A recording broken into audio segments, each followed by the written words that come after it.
सुंदरकांड में एक प्रसंग है, मैं न होता तो क्या होता। अशोक वाटिका में जिस समय रावण क्रोध में भरकर तलवार लेकर सीता माँ को मारने के लिए दौड़ पड़ा, तब हनुमान जी को लगा कि इसकी तलवार छीनकर इसका सिर काट लेना चाहिए। किंतु अगले ही क्षण उन्होंने देखा, मंदोदरी ने रावण का हाथ पकड़ लिया। यह देखकर वे गदगद हो गए। वे सोचने लगे, यदि मैं आगे बढ़ता तो मुझे भ्रम हो जाता कि यदि मैं न होता तो सीता जी को कौन बचाता।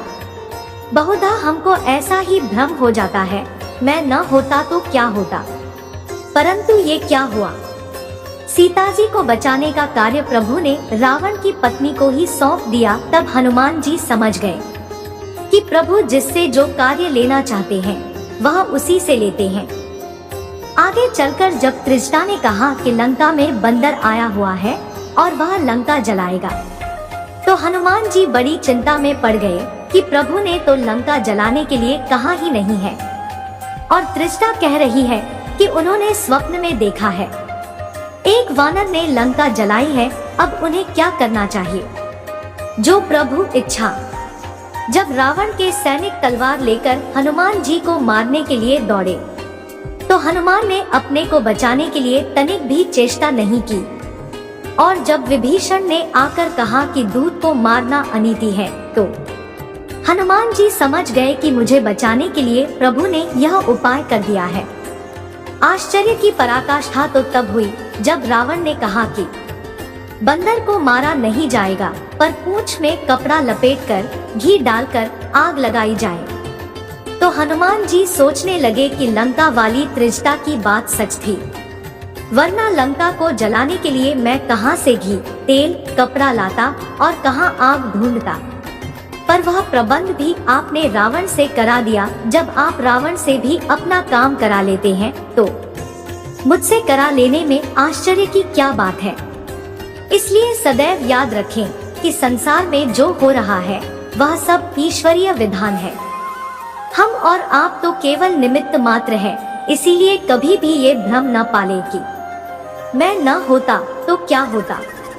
ना मैं श्रेष्ठ हूँ, ना ही मैं खास हूँ, मैं तो बस छोटा सा ईश्वर का दास हूँ। जय श्री राम, जय श्री हनुमान जी महाराज। सुंदरकांड में एक प्रसंग है, मैं न होता तो क्या होता।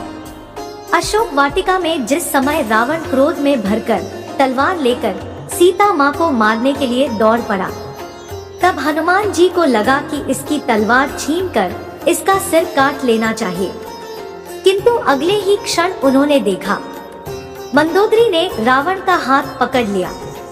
यह देखकर वे गदगद हो गए। वे सोचने लगे, यदि मैं आगे बढ़ता तो मुझे भ्रम हो जाता कि यदि मैं न होता तो सीता जी को कौन बचाता। बहुधा हमको ऐसा ही भ्रम हो जाता है, मैं न होता तो क्या होता। परंतु ये क्या हुआ, सीता जी को बचाने का कार्य प्रभु ने रावण की पत्नी को ही सौंप दिया। तब हनुमान जी समझ गए कि प्रभु जिससे जो कार्य लेना चाहते हैं वह उसी से लेते हैं। आगे चलकर जब त्रिजटा ने कहा कि लंका में बंदर आया हुआ है और वह लंका जलाएगा, तो हनुमान जी बड़ी चिंता में पड़ गए कि प्रभु ने तो लंका जलाने के लिए कहा ही नहीं है, और त्रिजटा कह रही है कि उन्होंने स्वप्न में देखा है एक वानर ने लंका जलाई है, अब उन्हें क्या करना चाहिए। जो प्रभु इच्छा।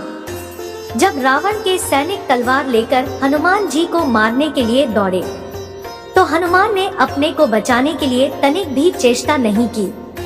और जब विभीषण ने आकर कहा कि दूत को मारना अनीति है, तो हनुमान जी समझ गए कि मुझे बचाने के लिए प्रभु ने यह उपाय कर दिया है। आश्चर्य की पराकाष्ठा तो तब हुई जब रावण ने कहा कि बंदर को मारा नहीं जाएगा, पर पूंछ में कपड़ा लपेटकर घी डालकर आग लगाई जाए। तो हनुमान जी सोचने लगे कि लंका वाली त्रिजटा की बात सच थी, वरना लंका को जलाने के लिए मैं कहां से घी, तेल, कपड़ा लाता और कहां आग ढूंढता। पर वह प्रबंध भी आपने रावण से करा दिया। जब आप रावण से भी अपना काम करा लेते हैं, तो मुझसे करा लेने में आश्चर्य की क्या बात है। इसलिए सदैव याद रखें कि संसार में जो हो रहा है वह सब ईश्वरीय विधान है। हम और आप तो केवल निमित्त मात्र है, इसीलिए कभी भी ये भ्रम न पाले कि मैं न होता तो क्या होता।